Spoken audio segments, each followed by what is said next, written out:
Discussion on Language and Gender by Cora Kaplan. Full summary and themes. Cora Kaplan's Language and Gender is an influential essay that examines how language is shaped by, reflects, and perpetuates gender roles and inequalities. Kaplan discusses various feminist theories about the relationship between language and power, focusing on how women's voices and experiences are shaped within a patriarchal society.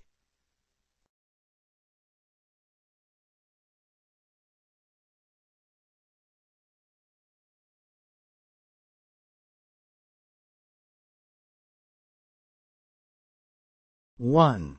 Gender and language as social constructs. Kaplan argues that both gender and language are social constructs, meaning they are not fixed or natural but are created and shaped by society. She critiques the way language is used to reinforce male dominance, often marginalizing women and their experiences.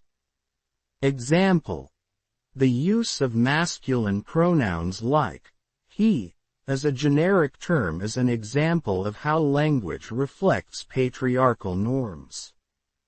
Theme: the power of language to shape gender roles and perpetuate inequality.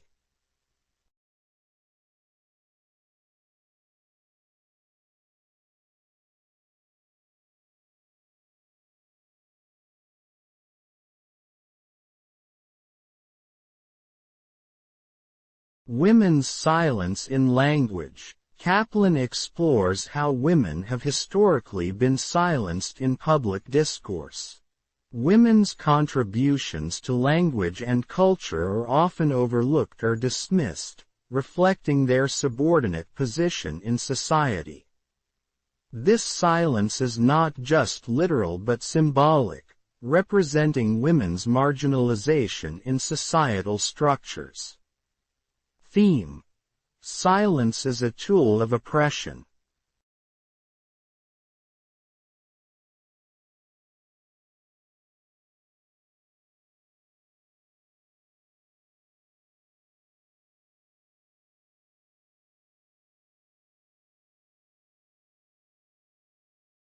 Three. The language of patriarchy. Kaplan identifies how patriarchal language constructs stereotypes of men as strong and rational, while women are emotional and weak. Language can enforce power dynamics by framing women in ways that limit their agency and autonomy. Example: words like hysterical are used to undermine women's credibility, linking emotions with irrationality. Theme: the role of language in reinforcing gender stereotypes.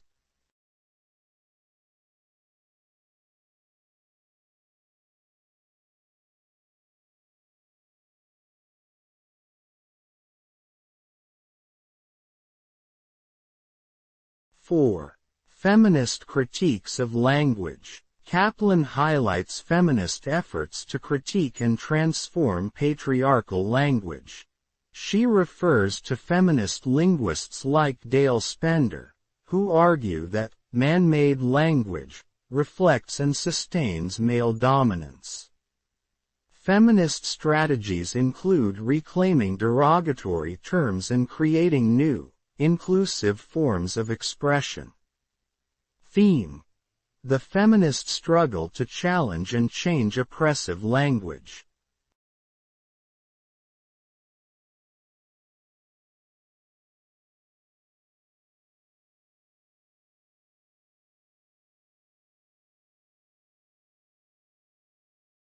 Five. Representation of women in literature. Kaplan discusses how literature and cultural texts often portray women through a male lens, a phenomenon feminist theorist Laura Mulvey calls the male gaze.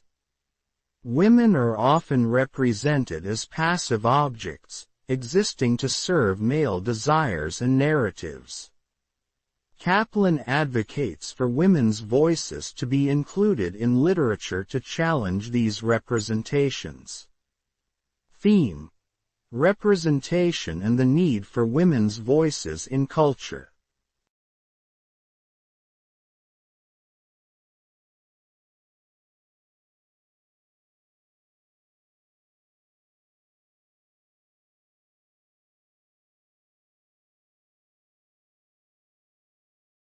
Six. Women's writing and resistance. Kaplan celebrates women's writing as a space of resistance against patriarchal norms.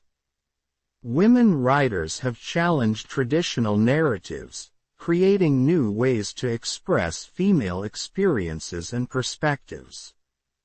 Kaplan emphasizes the importance of creating spaces for women's stories to be told authentically. Theme: writing as a form of empowerment and resistance.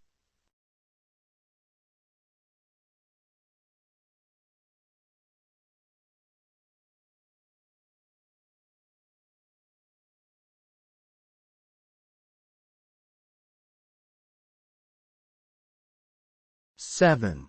Language reform and change. Kaplan argues for the need to reform language to promote equality. Inclusive language, such as using they as a gender-neutral pronoun, is one example of how language can evolve to reflect changing societal values. She acknowledges the challenges of reform but emphasizes its importance in creating a more equitable society. Theme: language reform as a step toward gender equality.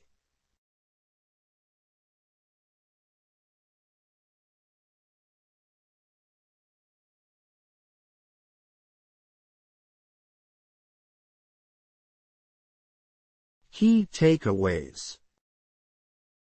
Language and gender are deeply interconnected, with language often reinforcing gender inequalities.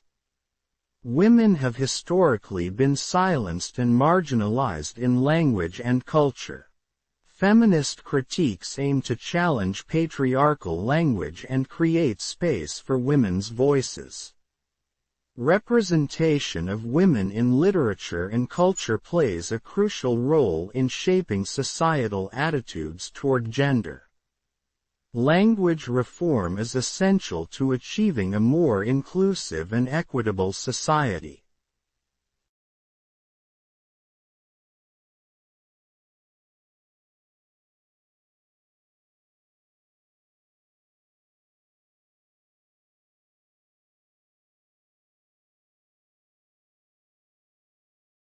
Kaplan's essay remains relevant in contemporary discussions about the intersection of language, gender, and power, encouraging readers to question and challenge traditional norms.